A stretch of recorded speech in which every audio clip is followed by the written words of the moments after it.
Telugu Desam party ఈసారి కూడా చేతులెత్తేసింది. గురువారం జగన్మోహన్ రెడ్డి సుదీర్ఘంగా ప్రెస్ మీట్ పెట్టారు. ఆయన అందులో అమరావతిలో పెద్ద ఎత్తున జరుగుతున్న అవినీతి గురించి ప్రశ్నించారు. పెట్రోల్ ధరలపై టీడీపీ యూటర్న్, సూపర్ 6, రైతులకు గిట్టుబాటు ధర లేకపోవడం, కొందరు రైతులు తమ పంటను గోడౌన్లలో దాచుకుంటే వాళ్ళ మీద కేసులు పెట్టడం, ఆర్టీసీని నిర్వీర్యం చేసే ఆలోచనలు, ఫీజు రియంబర్స్మెంట్ బకాయిలు సుదీర్ఘంగా పెండింగ్ లో ఉండిపోవడం, ఆరోగ్యశ్రీ నిర్వీర్యం, ఉద్యోగుల బకాయిలు 35,000 కోట్లు, పీఆర్సీ, ఐఆర్ గురించి ప్రశ్నించారు. నిరుద్యోగ వృత్తి గురించి, రైతులకు ఇన్పుట్ సబ్సిడీ ఇవ్వకపోవడం గురించి, సూపర్ 6 హామీల గురించి, ప్రజల కొనుగోలు శక్తి కోల్పోయి గ్రామీణ ఆర్థిక వ్యవస్థ చిన్నాభిన్నమవుతున్న వ్యవహారం గురించి కూడా జగన్మోహన్ రెడ్డి ప్రశ్నించారు. వ్యాపారాలు మందగించడం పైన కూడా జగన్మోహన్ రెడ్డి నిలదీశారు. సోషల్ మీడియా పోస్టులపై పోలీసుల కేసుల్ని ఆయన వేధింపుల్ని కూడా ఆయన ప్రస్తావించారు. ఇలా అనేక అంశాలని ప్రస్తావిస్తూనే బాలకృష్ణ ఇంట్లో కాల్పుల గురించి మాట్లాడారు. చంద్రబాబు నాయుడు గారు అధికారంలో ఉన్నప్పుడు జరిగిన హత్యల గురించి జగన్మోహన్ రెడ్డి ప్రస్తావించారు. అయితే తెలుగుదేశం పార్టీ మీడియా జగన్మోహన్ రెడ్డి ఇన్ని అంశాలని ప్రస్తావిస్తే చివరకు ఏ అంశం మీద మాత్రమే స్పందించిందో తెలుసా? అమరావతిలో కేవలం 7 బిల్డింగుల కోసం చదరపు అడుగుకు 20,000 రూపాయల చొప్పున చెల్లిస్తూ 14,000 కోట్ల రూపాయలు ఖర్చు చేస్తున్నారు.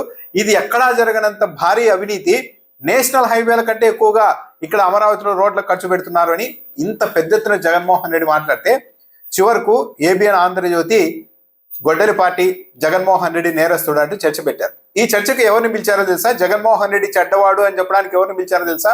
రాజారెడ్డి హత్య కేసులో నిందితుడుగా ఉండి ఆ తర్వాత ఆ నేరం నిరూపితమై సుదీర్ఘకాలం జైలు జీవితం అనుభవించి బయటకు వచ్చి ఆ తర్వాత అవును ఇక మేమే హత్య చేశాం, జైలు కూడా పోయించాం కదా అని క్లెయిమ్ చేసుకుంటున్న వ్యక్తిని తీసుకొని వచ్చి డిబేట్లో పెట్టి జగన్ చెడ్డవాడు, వైఎస్ఆర్ చెడ్డవాడు అంటూ డిబేట్ పెట్టారు.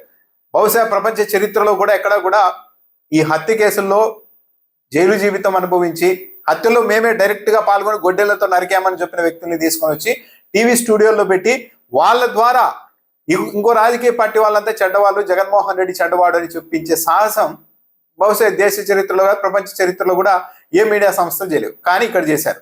ఆంధ్రజ్యోతిలో మళ్ళీ ఈరోజు హెడ్లైన్ అదే. జగన్మోహన్ రెడ్డి ప్రస్తావించిన అంశాలు ఏవీ లేవు. వైసీపీ గొడ్డలి పార్టీ జగన్మోహన్ రెడ్డి దుర్మార్గుడు, మంచోడు కాదు అంటూ పార్థసారథి రాజారెడ్డి హత్య కేసులో జైలు జీవితం అనుభవించి బయటకు వచ్చిన పార్థసారథి చెప్పారంటూ బ్యానర్ ఐటమ్ పెట్టారు, ఆయన ఫోటో కూడా వేసి. అంటే మీడియా ఏ స్థాయికి వ్యవహారాన్ని తీసుకెళ్తోంది, మొత్తం ప్రజల్ని డైవర్ట్ చేయడానికి ప్రయత్నిస్తోంది అనేది దీన్ని బట్టి చాలా క్లియర్గా అర్థమవుతోంది.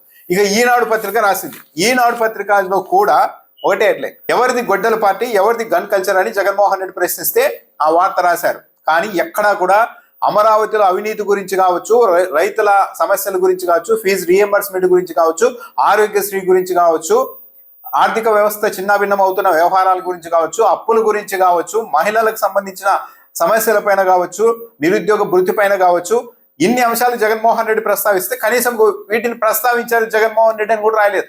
అమరావతి గురించి ఎక్కడా కూడా అమరావతి అవినీతి గురించి జగన్మోహన్ రెడ్డి ఇలా అన్నారు అని కూడా కనీసం ఈనాడు పత్రిక రాయకుండా పక్కనే నారా లోకేష్ గారు కౌంటర్ వేశారు.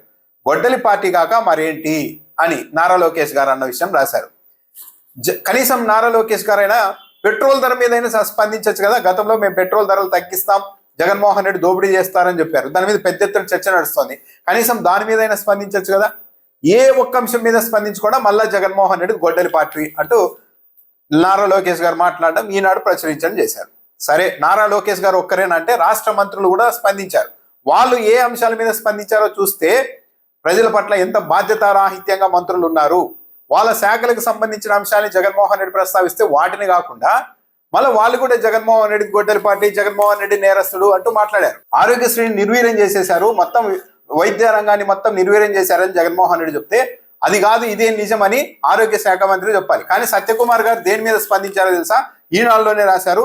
సీఎంగా ఉన్నప్పుడు ఏం చేశావు ఏంటి, దేని గురించి? రాజశేఖర రెడ్డి మృతి పైన అనుమానాలు ఉన్నాయన్నారు కదా, దానిపైన మీరు సీఎంగా ఉన్నప్పుడు ఏం చేశారు అంటూ సత్యకుమార్ యాదవ్ ప్రశ్నించారు. కానీ ఆరోగ్యశ్రీని నిర్వీర్యం చేయలేదు, ఆరోగ్యశ్రేణి ఇలా చేస్తూ ఉన్నాము, ఇలా నడుపుతున్నామని ఒక మాట మాట్లాడలేదు. ఈనాడులో ఒక మాట రాయలేదు. ఇక మంత్రి నాదెండ్ల మనోహర్ గారు అయితే జగన్ ప్రత్యేక విమానాల ఖర్చు 222 కోట్లు అని మాట్లాడారు. రొటీన్ డైలాగ్, ఒక పాతకాలం నుండి ప్రచారం చేస్తూనే ఉన్నారు. ఇది సత్యదూరమైనప్పటికీ కూడా ఇప్పుడు డిప్యూటీ సీఎం గారు మంత్రి నారా లోకేష్ గారు ప్రత్యేక విమానాలు, హెలికాప్టర్లకు ఎంత ఖర్చు పెడుతున్నారు అనేది మాత్రం మాట్లాడరు. జగన్మోహన్ రెడ్డి అనేక అంశాలు ప్రస్తావిస్తే వాటిలో ఒక్క విషయం గురించి కూడా నాదెండ్ల మనోహర్ గారు కూడా మాట్లాడరు. ఇక రవాణా శాఖ మంత్రి ఆర్టీసీ గురించి ఏమైనా మాట్లాడతారా అంటే రాంప్రసాద్ రెడ్డి గారు బాబాయ్ హత్యలో తప్పించుకోలేరు, మళ్ళా జగన్మోహన్ రెడ్డిని ఉద్దేశించి. డోలా వీరాంజనేయులు గారు ఆయన కూడా అంతే, రక్త చరిత్రకు మారు పేరు వైఎస్ కుటుంబం అంతే. అంటే సింగిల్ పాయింట్ ఏజెండా మీద నడుపుతున్నారు. మొత్తం జగన్మోహన్ రెడ్డి గొడ్డలి పార్టీ, జగన్మోహన్ రెడ్డి నేరస్తుడు అని ప్రచారం చేసి మాత్రమే ప్రజల్ని జగన్మోహన్ రెడ్డి మీదకి వ్యతిరేకంగా తయారు చేసి మళ్ళీ ఎన్నికల్లో గెలవాలన్న ఒక వ్యూహం తప్పించి, జగన్మోహన్ రెడ్డి ఇన్ని అంశాలు ప్రస్తావించారు కదా, ప్రజలందరూ కూడా ప్రెస్ మీట్ చూశారు కదా, జగన్మోహన్ రెడ్డి ప్రజా సమస్యలు అవినీతి గురించి ఇన్ని మాట్లాడారు కదా, వాటికి మనం సమాధానం ఇవ్వకపోతే పబ్లిక్ ఏమనుకుంటారు అన్న భయం బిడియం కూడా ఈరోజు రాష్ట్ర ప్రభుత్వం, రాష్ట్ర మంత్రులు వదిలేసినట్టుగా ఉన్నారు.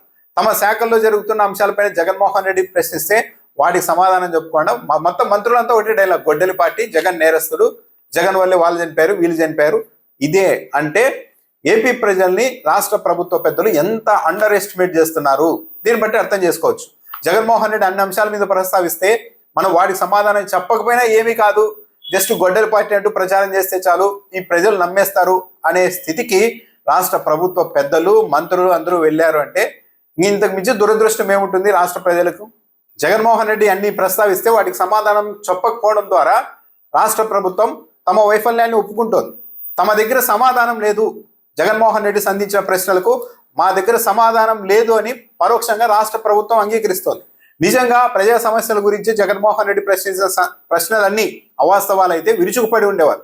కానీ వాటి గురించి మాట్లాడకుండా, అవినీతి, అమరావతిలో అవినీతి గురించి మాట్లాడకుండా, వేటి గురించి మాట్లాడకుండా గొడ్డలి పార్టీ అంటూ రొటీన్ గా డైలాగ్ చెప్తున్నారంటే జగన్మోహన్ రెడ్డిని ఫేస్ చేయడానికి ప్రభుత్వం దగ్గర ఎలాంటి మెటీరియల్ లేదు. అందుకే ఓన్లీ గొడ్డలి పార్టీ, అరాచక పార్టీ అంటూ ఈ అంశాన్ని నమ్ముకుంది అన్నది అర్థమవుతోంది.